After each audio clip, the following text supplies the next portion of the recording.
భారతదేశంలో ఆయుధ వ్యాపారాలు ప్రోత్సహిస్తున్నటువంటి వేళ డ్రోన్ల ఫ్యాక్టరీలు విపరీతంగా పుట్టుకొచ్చినాయి.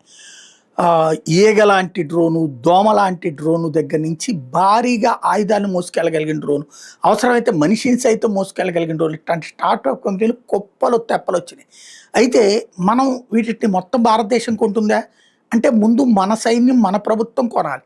కొన్నప్పుడు దాని టెంప్టేషన్ చూశాక విదేశాల నుంచి ఆర్డర్ వస్తుంది. ఇప్పుడు ఆ పనే మోడీ సర్కార్ చేస్తోంది. రాబోయే నెల 2 నెలల్లో $2 బిలియన్ డ్రోన్స్ కొనబోతోంది భారత సైన్యం కోసం. ఆర్మీ, ఎయిర్ ఫోర్సు వీళ్ళందరికీ ప్రొక్యూర్మెంట్కి ఓకే చేశారు.